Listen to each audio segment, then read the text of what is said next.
चलिए आज बात करते हैं यूपी की, उत्तर प्रदेश की, जो इंडिया का सबसे बड़ा जनसंख्या वाला राज्य है। तो यूपी का गठन बच्चों जो है 24 जनवरी 1952 को हुआ था और यूपी की राजधानी लखनऊ है और यूपी का सबसे बड़ा जो शहर है वो कानपुर है। कुछ महत्वपूर्ण तथ्य को देखेंगे हम लोग। देखिए, यूपी के जो मुख्यमंत्री हैं योगी आदित्यनाथ जी हैं और ये गोरखपुर के रहने वाले हैं और यहाँ की राज्यपाल आनंदीबेन पटेल जी हैं। तो बात करते हैं जनसंख्या 2011 के अनुसार उत्तर प्रदेश के प्रमुख 10 लाख नगरों का सही क्रम है। तो सबसे बड़ा 10 लाख वाला जो पहला जिला है कानपुर है, लखनऊ है, फिर गाजियाबाद है, आगरा है, वाराणसी है। और बच्चों बात करते हैं कि यूपी की जनसंख्या अधिक है। कुछ ऐसे देश हैं जिसकी जनसंख्या यूपी से कम है। आज यूपी की जनसंख्या की बात करें तो 20 करोड़ जनसंख्या है यूपी की। तो जो कम देश जनसंख्या वाले देश हैं यूपी से, उसमें आपका बांग्लादेश है, पाकिस्तान है और जापान है। और अगर हम बात करें धार्मिक समुदाय जिसका उत्तर प्रदेश में तीसरा स्थान है, तो उसमें आपका है तीसरा स्थान वाला धार्मिक समुदाय है सिख, पहला स्थान वाला है हिंदू और दूसरे स्थान वाला धार्मिक समुदाय है मुस्लिम। अनुसूचित जनजातियां जो बिजनौर जिले में निवास करती हैं उनमें है माहीगीर। और बता दें मौलाना मोहम्मद अली जौहर विश्वविद्यालय का नाम के नाम अल्पसंख्यक शिक्षण संस्थान की स्थापना की गई है। यह रामपुर में है और इसके संस्थापक हैं रामपुर के सांसद जी। और यूपी में जैन एवं बौद्ध धर्म दोनों के आजम खान हैं सांसद जी। और उत्तर प्रदेश में जैन एवं बौद्ध धर्म दोनों का प्रसिद्ध तीर्थ स्थल है कौशाम्बी। कौशाम्बी गुप्त काल की राजधानी भी थी और यहाँ पे बौद्ध धर्म का काफ़ी विकास हुआ है। उत्तर प्रदेश में सीमांत कृषक कहा जाता है जिनके पास 1 हेक्टेयर से कम भूमि होती है, उन्हें सीमांत किसान कहते हैं। निचली गंगा नहर का उद्गम स्थल गंगा पर है ननौरा में। बच्चों आपको पता है कि इंडिया की सबसे बड़ी नदी का नाम है गंगा नदी और जो 2525 किलोमीटर इनका प्रवाह है। और अगली बात करते हैं, प्रतिवर्ष प्रसिद्ध सूफी संत हाजी वारिस अली शाह की मजार पर मेला लगता है देवा शरीफ बाराबंकी में।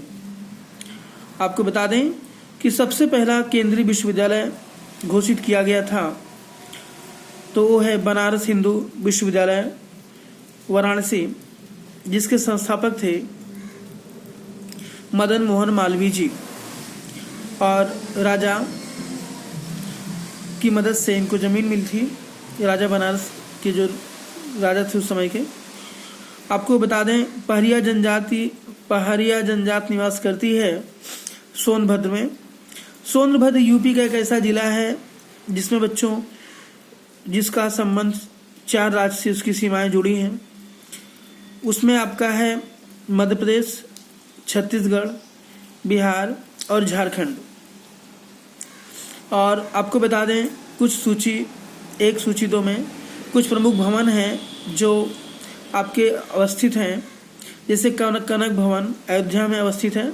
इस समय अयोध्या में राम जन्मभूमि में मंदिर का निर्माण हो रहा है। कामतगिरी पर्वत ये चित्रकूट में है, भगवान कामतानाथ जी का मंदिर है। कलिंजर दुर्ग ये बांदा में स्थित है बच्चों। देवा शरीफ बाराबंकी में है, यहाँ मेला लगता है। उत्तर प्रदेश की सबसे लंबी नहर है शारदा सहायक नदी। ये उत्तर प्रदेश के मैदानी क्षेत्रों में काफ़ी अधिक विस्तृत नदी है। और यमुना एक्सप्रेस वे का निर्माण किया जा रहा है ग्रेटर नोएडा से आगरा तक।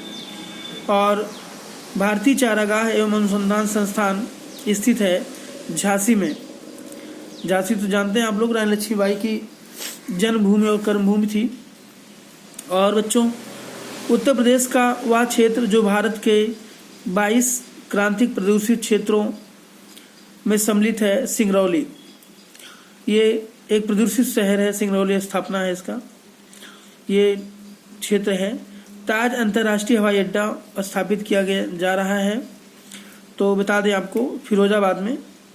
और पूर्व में गौतम बुद्ध नगर में प्रस्तावित था, लेकिन वर्तमान समय में इसका स्थापना हो रही फिरोजाबाद में। फिरोजाबाद को सुहागन नगरी कहते हैं। यहाँ पर कांच के सामान बनाए जाते हैं, इसमें आज चूड़ियाँ मशहूर हैं। उत्तर दक्षिण तथा पूर्व पश्चिम गलियारे मिलते हैं झांसी में, यानी कि उत्तर दक्षिण पूर्व पश्चिम जो गलियारा बनाया गया झांसी में, यानी कि हर राज्य से आप हर दिशाओं से आ जा सकते हैं यहाँ पे। सूची 1 सूची 2 में स्मारक हैं, स्थान है। कौशाम्बी में, कौशाम्बी बताए ये जिला है यूपी का। घोषित राम मठ है यहाँ पे। कुशीनगर में रानाभर स्तूप है बच्चों। सारनाथ धमोक स्तूप है। और श्रीबस्ती में सहेत महेत स्थान है। इसके बाद बात करते हैं आपसे कि हिंदू मुस्लिम एकता का प्रतीक सुलह कुल उत्सव आयोजित किया जाता है आगरा में। ये मुगल काल से स्थापित किया जाता है, जिसमें हिंदू मुस्लिम समुदाय के लोग यहाँ पर अपना बड़े प्रेम से उत्सव मनाते हैं। उर्दू को उत्तर प्रदेश की भाषा के रूप में सरकारी मान्यता दी गई थी 1889 में। उत्तर प्रदेश में देश के प्रथम पुलिस संग्रहालय की स्थापना की गई है गाजियाबाद में। गैसो हाल की पायलट परियोजना उत्तर प्रदेश में आरंभ की गई है बच्चों। तो ये है आपका अम्बाला बरेली में। उत्तर प्रदेश में शहीद चंद्रशेखर आज़ाद नवाबगंज पश्चिम बिहार स्थित है, उन्नाव जनपद में। वर्तमान में उत्तर प्रदेश में मंडलों और जनपदों की संख्या है तो 18 मंडल हैं बच्चों और 75 जिले हैं यूपी में। उत्तर प्रदेश में सर्वाधिक जनजातियों की संख्या है गोंड समुदाय की, जिसको गौड़ कहते हैं। और जलवायु की दृष्टि से उत्तर प्रदेश में विभाजित किया गया है 9 शास्य जलवायु क्षेत्रों में।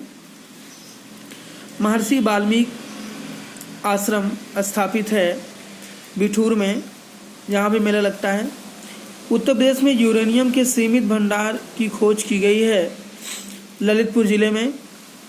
आपको बता दें उत्तर प्रदेश उद्योग बंधु योजना का उद्देश्य है औद्योगिक इकाइयों का समयबद्ध स्थापना सुनिश्चित करना। और काशीराम कृषि एवं प्रौद्योगिकी विश्वविद्यालय स्थापित किया जा रहा है बच्चों बांदा में। उत्तर प्रदेश के मैदानी क्षेत्रों में सर्वाधिक वर्षा होती है गोरखपुर में। गोरखपुर में सबसे ज़्यादा वर्षा होती है बच्चों। और ये योगीनाथ आदित्यनाथ का क्षेत्र भी है जो मुख्यमंत्री हैं। और महायोगी गोरखनाथ मंदिर भी यहाँ स्थापित है। और अगर बात करें हम उत्तर प्रदेश के मैदानी क्षेत्रों में न्यूनतम वर्षा होती है तो मथुरा में। एक समय था बहुत अधिक वर्षा मथुरा में होती थी कन्हैया के ज़माने में, आज वहाँ पे न्यूनतम वर्षा होती है बच्चों। और चावल के उत्पादन में उत्तर प्रदेश का स्थान है दूसरे स्थान पे चावल का उत्पादन है। उत्तर प्रदेश में संतरा एवं लीची का प्रमुख उत्पादक जिला है सहारनपुर। और चलास नामक घास बहुतायत मात्रा में पाई जाती है बच्चा बुंदेलखंड एक जिला है। उत्तर प्रदेश में विधान परिषद का गठन किया गया था 1937 में। और उत्तर प्रदेश में विधानसभा सीटों की संख्या है 100। और जहां बात करते हैं विधानसभा सीटों की संख्या की बात करते हैं तो 403+1 यानी 404 विधानसभा सदस्यों की संख्या है।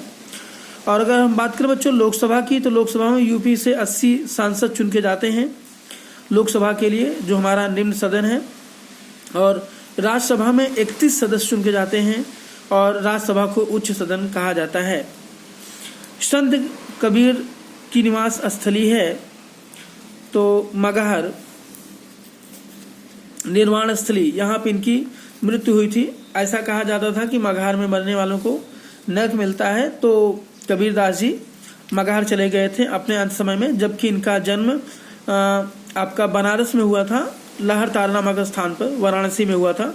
और लोगों का ऐसा कहना था कि बनारस में पैदा होने वाला और मरने वाला व्यक्ति स्वर्ग को प्राप्त होता है।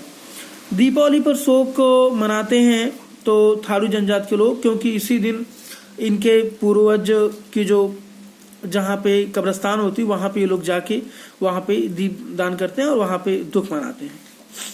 और उत्तर प्रदेश में सर्वाधिक जनजातीय जनसंख्या वाला जनपद है सोनभद्र, और सोनभद्र पूरी तरह से जो है समृद्ध है खनिज संपदा से, और 4 राज्यों की सीमाएं सोनभद्र से जुड़ती हैं, अभी हमने आपसे चर्चा किया था। और अगली बात बच्चों, भारत सरकार ने उत्तर प्रदेश की 10 नई आदिवासी जातियों को अनुसूचित जनजाति के रूप में सूचीबद्ध किया है वर्ष 2003 में। इस तरह से यूपी के कुछ प्रमुख तथ्य हैं, देखते हैं। आपने देख लिया, इनका अध्ययन करते हैं।